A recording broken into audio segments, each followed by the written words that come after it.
Olá, seja bem-vindo à Andi TV. Neste preciso momento temos no estúdio secretário-geral da Simplestep e vice-secretário-geral da mesma organização sindical a nível dos professores nacionais. Em causa está uma polêmica à volta da nova ou da seção de direção da Simplestep. A propósito, nós temos no estúdio Emílio Quaresma, o novo secretário-geral da Simplestep, e também do meu lado esquerdo nós temos Clementino Boa Morte, vice-secretário da Simplestep. Antes de mais, obrigado por recorrer à Andi TV como forma também de esclarecer, porque, sobretudo ainda ontem, nós tivemos uma conferência de imprensa na qual a antiga direção, ou a direção cessante da Simplestep, diz que houve assalto ao poder. Que versão nós temos nesse preciso momento que a nova direção poderia nos vincar? Começamos por Clementino. Obrigado. Bom dia aos senhores telespectadores. A verdade é que o Simplestep é uma organização, é um sindicato que representa todos os professores. Estamos a falar de cerca de 3.000 associados. O Simplestep foi gerido durante cerca de 6 anos por uma direção que atualmente cessou as suas funções no dia 1 de outubro, com um congresso extraordinário convocado por uma comissão criada pela Assembleia dos Delegados no dia 1 de setembro. Nesse momento, a direção cessante está a recorrer a mecanismos pouco claros e não legais para reivindicarem aquilo que perderam legalmente. Por que perderam já agora? Porque os delegados, cerca de 49 delegados, reuniram no dia 18 de agosto deste ano e assinaram um pedido de convocação da Assembleia dos Delegados para o dia 10 de setembro. A verdade é que o então Secretariado Nacional do Simplestep, liderado pelo senhor Gastão Ferreira, antecipou, recebeu o documento, ignorou a vontade dos delegados e convocou a Assembleia dos Delegados para o dia 1 de setembro. Bem, mas no dia 1 de setembro os delegados compareceram e nessa Assembleia a agenda apresentada pelo senhor então secretário-geral e o seu secretariado foi balanço das atividades do ano letivo 2015-2016 e o ponto 2, diversos. Bem, no ponto 1, ele fez algumas alusões às viagens que fez, aos contactos feitos, mas nunca mencionou a situação de prestação de contas que deve ser feita normalmente e conforme os estatutos nas Assembleias de Delegados. Bem, os delegados presentes levantaram questões sobre a estrutura do sindicato, o relatório de conta, o plano de atividade e o orçamento. O então secretário-geral, confrontado com essas questões que ele nunca apresentou aos delegados durante os 6 anos do seu mandato, ele simplesmente abandonou a reunião, ignorando os delegados, ignorando a Assembleia dos Delegados, ignorando os professores. Bem, os delegados, neste impasse, reorganizaram no mesmo dia e criaram uma comissão que presidiu a reunião, continuou a reunião e terminou a reunião, e essa direção, diante dos delegados, primeiro, suspenderam o então secretário-geral e a sua equipa do secretariado. Então, vamos ficar por aqui. O suposto novo secretário-geral da Simplestep, um nome, Emílio Quaresma, que foi muito evocado na conferência de imprensa da outra direção, digamos assim. Os delegados têm ou não aquela incumbência estatutariamente de suspender a anterior direção? Portanto, os estatutos, no seu artigo 20º, na linha Q, clarifica de que a Assembleia dos Delegados é o órgão máximo e pesa sobre todos os órgãos do secretariado, todos os órgãos, todos os elementos do sindicato, um peso. Quer dizer que a Assembleia dos Delegados é o órgão máximo e que pode, portanto, deliberar qualquer procedimento sobre os restantes órgãos do sindicato. E é nesse contexto de que, após o abandono da então direção, eles reuniram, como dizia o meu colega, e suspenderam e criaram uma pequena direção para proceder, portanto, à organização do Congresso para o dia 1 de outubro, conforme reza os estatutos. Falam de que quem tem a incumbência, sobretudo, de convocar aquela reunião extraordinária é mesmo o secretário em exercício. Aquilo foi ao contrário. Por quê? Como é que tudo isso aconteceu? Por que nós estamos nesse imbróglio? De facto, o grande problema da anterior direção e dos professores, de uma maneira geral, é o desconhecimento do estatuto. Bem, em condições normais, segundo o estatuto, pode convocar o Congresso extraordinário, pode convocar o Congresso o secretário-geral, a maioria de 2/3 dos delegados, também pode ser convocado extraordinariamente pelo também secretário-geral, né, porque o Congresso deve realizar-se ordinariamente de 3 em 3 anos. Mas, havendo necessidade, ele pode ser convocado extraordinariamente por qualquer elemento, ou 1/10 dos associados. Portanto, pode ser pelo secretário-geral, extraordinariamente pelo secretário-geral, pode ser pela 2/3 dos delegados, ou então por 1/10 dos associados.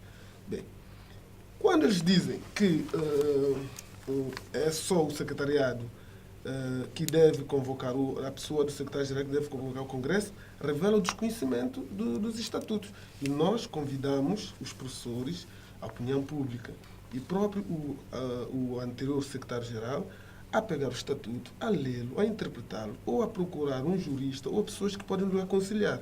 Porque estamos numa era que não podemos mais permitir que violações sucessivas do estatuto, que é um instrumento maior e regulador de uma instituição, pode ser violada pelo próprio seu dirigente maior. Ok, e falando ainda de violação, sobretudo levantada aqui, a anterior ou direção cessante fala de que também a assinatura dos delegados foram falsificadas. Digamos, se houve presença de 50 delegados, dizem que nem todos apareceram e que houve até pessoas que não têm nada a ver com o delegado que participaram naquele conselho. Isso é verdade ou não? E qual é a vossa versão quanto a esse facto? Nós compreendemos porque quando o homem está frustrado, ele procura qualquer local para se refugiar. As coisas têm que ter provas. Porque não só esse elemento, mas com muitos outros elementos que eles se levantam. Nós continuamos a dizer que é problema de frustração, temos deixado assim. Eles fazem a prova e isto não deve ser base de muito comentário. Por que é necessário que tragam a prova? Para dizer que aquela pessoa não é professor, que está inserido dentro da assinatura dos delegados, aquela pessoa não é, portanto, foi forjado alguém que é para se colocar na lista. Isso não aconteceu. Então não houve falsificação da assinatura da presença? Isso não houve? Isso é descartado? Até porque os mesmos delegados que foram aceitos na Assembleia de Delegados, que a então direção convocou, é que subscreveram o documento que suspendeu a direção. Portanto, não compreendemos porque que há essa questão de pessoas que nós falsificamos a assinatura. E depois, são professores. Eles próprios podem ir à praça pública e dizer, olha, usaram o meu nome indevidamente. Não é preciso que o senhor Gastão Ferreira ou a sua equipa venha dizer que houve falsificação da assinatura. Portanto, não há razões para isso. Há sempre um mecanismo próprio para tratar desse assunto. Ok, e uma outra questão levantada ainda prende-se com a questão de fundo na qual a Simplestep tem e falam no valor de 500 milhões de dobras. Não sei se esse valor corresponde mesmo à verdade na qual eles deixaram. Um pouco mais. Deixaram mais desse valor. Ok, então outra questão levantada prende-se com o envio de documentos comprovativos que retira a assinatura da anterior e apresenta a vossa. Isto já foi consumado? Em princípio, a dizer de que só no ano 2016 entra-se na conta do sindicato cerca de 80 milhões por mês. Quer dizer que no mês 9 devia haver 720 milhões. Que deveria haver. Deveria haver só no ano 2016. Sim. E nós queremos perguntar, os anos anteriores não houve remanescente por quê? Que atividade de peso se fez para se gastar 1 bilhão de dobra, portanto, no ano 2015? Nós encontramos na conta cerca de 500 milhões e pouco. Quer dizer que é o dinheiro de cerca de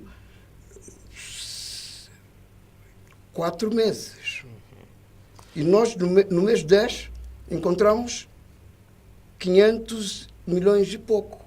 Quer dizer que há alguma coisa aqui que não funciona. E a justificar isto, nós queríamos saber, gerir-se o sindicato durante 6 anos, nunca prestou conta. E eu estou há um mês. Nós queríamos saber quem efetivamente está fora da lei. Há um mês, nós fizemos o congresso, organizamos as nossas contabilidades, trabalhamos com gestores, trabalhamos com indivíduos de contabilidade para organizar as nossas ações contabilísticas. Nós não forjamos, não pressionamos o Banco Internacional para que fizesse a troca das assinaturas. Nós levamos um documento da ata que suspendeu a então direção, levamos a ata da Assembleia do Congresso com todas as normas, portanto, estatutárias. Isso foi analisado profundamente desde o cartório para o reconhecimento e no banco também analisou a questão com profundidade para, enfim, fazer as alterações das assinaturas. E repara bem, segundo o estatuto, existem órgãos, o sindicato tem órgãos, e para usar algum dinheiro do estatuto, deve-se consultar ao secretariado. E nós fizemos mais. Antes de usar o valor, algum valor, em prol do benefício do sindicato, nós consultamos, fizemos uma assembleia no dia 12 e consultamos cerca de 60 tal delegados que estiveram presentes conosco. E a presença dos delegados conosco justifica muito mais do que a nossa posição de liderança, justifica a nossa legitimidade. Porque, segundo o Estatuto, diz de que quem legitima, portanto, a direção sindical são os delegados. Senhor Vice-Secretário, na mudança de assinatura, foi seguido todos os trâmites legais até a consumação dessa assinatura e falam mesmo que já, sobretudo o seu secretário já disse que já tiraram um valor. E a anterior direção diz que não soube qual foi o fim dado ao valor em causa. E qual é a vossa versão, sobretudo desde a parte dos trâmites legais, se seguiu ou não? Bem, em primeiro lugar, nós não podemos ver o sindicato como na figura da anterior direção. As funções do anterior secretariado terminou, eles estão suspensos, há um processo que ainda não terminou com a decisão final. No entanto, não é a eles que nós temos que prestar contas. Temos que prestar conta aos delegados.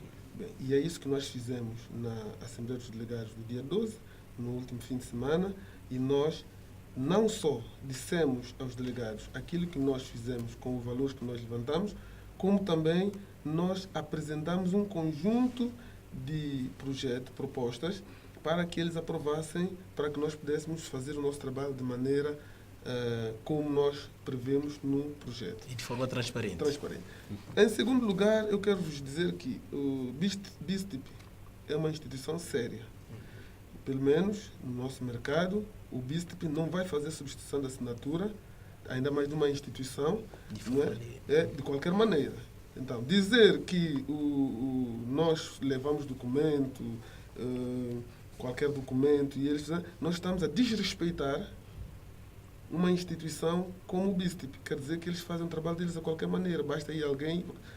É preciso que a anterior direção pare, pense, analise, consulte a juristas, advogados, que os aconselhem para não estarem a fazer boato. Nós cumprimos todas as legalidades para o que o BISTIP pudesse fazer a substituição dessas assinaturas. E fizemos mais ainda. Não só reconhecemos os documentos, como nós pedimos um parecer ao Ministério da Educação, ao Ministério do Trabalho, à Inspeção do Trabalho, para que analisem a legalidade de todas as ações, todos os atos que nós fizemos. Estou a falar da Assembleia dos Delegados, estou a falar do Congresso, estou a falar das reuniões do Secretariado, estou a falar até da lista que nós apresentamos com as pessoas. Portanto, a anterior direção nunca fez isso. Se o senhor perguntar agora à anterior direção quem foi o seu presidente do Conselho Fiscal, eles não sabem. Se perguntar quem é o financeiro, eles não sabem. Portanto, ali chamam as pessoas espontaneamente. Portanto, ontem, para a nossa maior tristeza, chamaram um senhor que diz que é representante, é porta-voz do sindicato, que é um professor, que é o presidente da Associação dos Professores do Liceu Nacional. O Liceu Nacional é uma escola, tem direito a um delegado. E não sei por que carga d'água que um senhor que é presidente da associação pode ir como porta-voz do sindicato. E depois, quando é que ele foi convidado? Ele nunca fez parte do secretariado. Portanto, isso revela alguma desorientação. E nós compreendemos isso numa sociedade como nossa, em que muitas vezes as instituições funcionam sem plano de atividade, sem regulamento interno, e no momento em que são confrontados com as barreiras estatutárias, então disparam em todo sentido. Este é o problema. Portanto, nós cumprimos tudo, e quem acha que nós não cumprimos todos os trâmites legais, há locais próprios para fazer isso. Temos tribunais, temos Ministério Público, temos inspeção do Ministério da Educação, temos inspeção do Trabalho, temos um conjunto, e temos próprio os advogados, os juristas, que podem ser consultados para ilegitimar a nossa direção, o secretariado, então, impulsar. Ok, como resta já quase pouco tempo da nossa entrevista, eu gostaria apenas que nós fizéssemos uma síntese agora, sobretudo pegando na situação dos tribunais.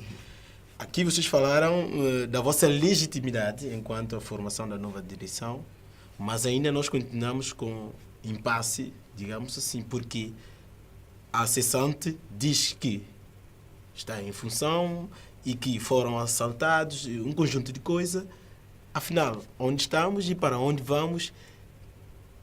Quais as medidas? Sobretudo, eles invocam que vão ter que enviar uma nota a tribunal, queixas a tribunal e a BISTIP. Qual é o vosso posicionamento quanto a isso? A queixa, nós esperamos a queixa. Estamos à espera da queixa, não é? Nós vamos responder, porque se faz uma queixa aos tribunais, nós temos que responder. Mas já faz tempo que essa informação veicula em todas as escolas, com panfletos, com mentiras, mas nós estamos à espera. E para dizer de que 6 anos de mandato do Sr. Gastão, o sindicato com cerca de 3 mil professores nunca teve uma sede própria. Um grupo de uma direção sem ideia nenhuma. Uma direção que complicou a vida de todos os professores. Não trouxe, durante 6 anos, não trouxe solução nenhuma para os professores. Nós temos uma sede que está localizado no bairro do Loures, com todas as condições imaginárias para assistir qualquer professor. E como é que surge essa sede? Qual é a fonte? Onde eles conseguiram? Exatamente. Desde a formação do nosso processo, do nosso programa, nós vimos que era necessário um local condigno para dignificar, portanto, os professores. E nós fizemos contacto com alguém que tinha uma casa que tinha essas condições, e a pessoa cedeu-nos a casa. Nós temos um projeto em que nós já contactamos os seguros para que os professores sejam assegurados em parte, de modo a facilitar a vida dos professores que está cada dia degradando. Nós temos projeto de construção ou formação de uma loja para os professores. Nós temos programa para um ajustamento de assistência médica e medicamentosa para os professores. Nós contactamos a Universidade Évora para que, nos próximos mestrados, os docentes conseguissem um mestrado a preço baixo.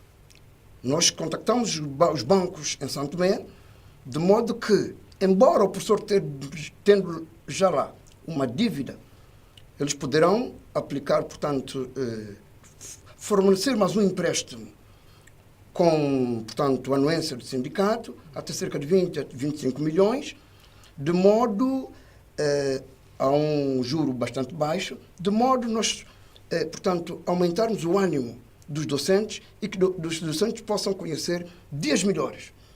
Porque cada dia que passa, a vida dos docentes está degradando, associado à má gestão, à falta de ideia, à falta de iniciativa da, então, direção. E nós prometemos, dentro de 3 anos, fazer saber de que o cérebro é algo que tem que movimentar e aparecer em prol do desenvolvimento. Ok, e não sei se há mais inovações e ideias no âmbito do programa que gostaria de ressaltar, porque já falou aqui de novos projetos, sobretudo a parte também da credibilidade e transparência, vocês já disseram aqui. Não sei se gostaria de destacar mais algum aspecto. Queria simplesmente apelar à sociedade civil, aos professores associados, que nós já começamos a trabalhar, estamos a fazer um trabalho a pensar nos professores, no bem-estar dos professores. O senhor secretário-geral falou da situação do crédito.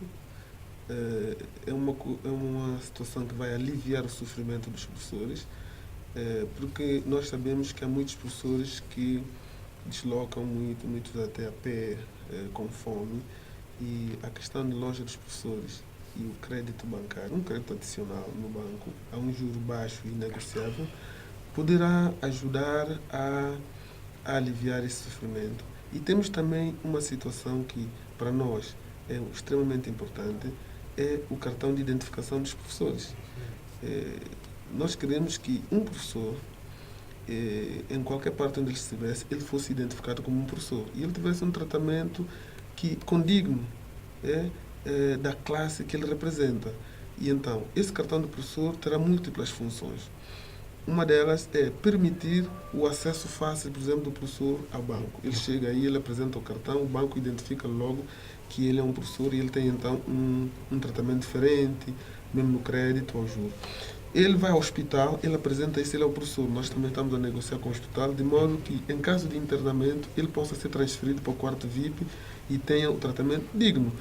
Nós queremos que o professor sinta o orgulho da classe que representa. Sim, sim. E dentre esses projetos, quais são mais prioritários? Digamos, a curto prazo vão já entrar com esse projeto que é prioritário? Bem, temos 3 linhas que nós consideramos prioridade. Prioridade número 1, loja do professor. Prioridade número 2, cartão de identificação do professor. Prioridade número 3 é o seguro de saúde. Qual é o time para materialização? Tem na previsão?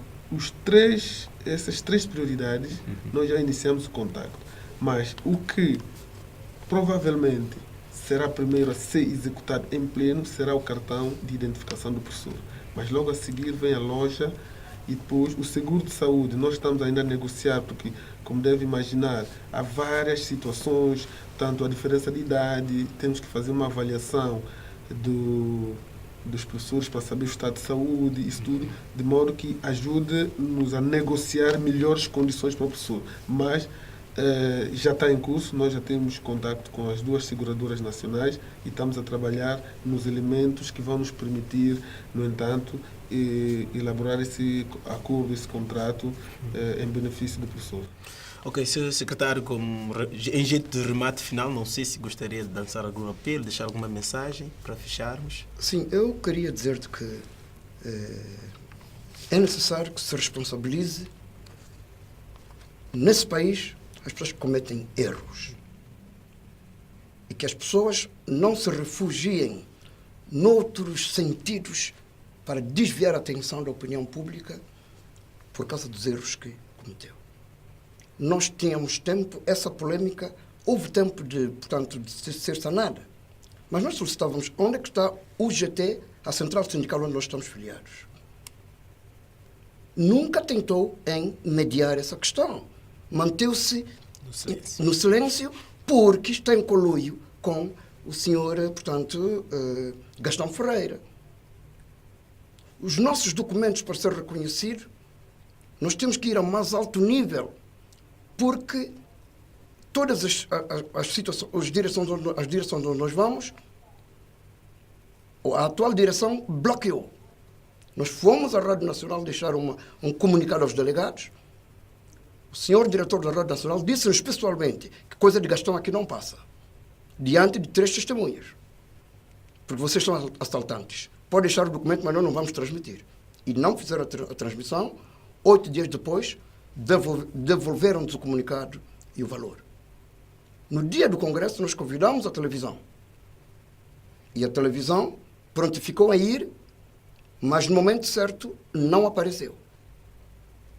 Nós pedimos, por escrito, uma conferência de imprensa para que a opinião pública pudesse conhecer, enfim, as nossas preocupações com o professor. Nós não estamos nessa revolução por causa da questão financeira. É uma questão de ideologia, ideias. Pedimos à televisão que fizesse uma conferência de imprensa. Ignoraram-nos. E nós pensamos de que nós estamos num país livre, um país democrático, em que as pessoas têm que ler mais, têm que aprender um pouco mais, têm que desenvolver um pouco mais, têm que acompanhar a globalização para fazer um trabalho, portanto, transparente, um trabalho livre, em que nem um lado nem o outro saia a perder. Perde quem sair fora de jogo. Ok, e da nossa parte, Andimédia como TV, digamos, só nos resta agradecer a vossa presença aqui no estúdio. Muito obrigado. É desta forma que nós terminamos uma pequena entrevista que versou-se sobre o tema sindicato, a nova direção, na qual nós tivemos aqui a presença de secretário-geral e vice-secretário-geral. Digo secretário porque no momento está em função. Até que o tribunal prove o contrário, eles são os responsáveis da nova direção da Simprestep. Da nossa parte, só nos resta agradecer a presença e o seguimento que os nossos telespectadores têm estado a nos dar. Muito obrigado.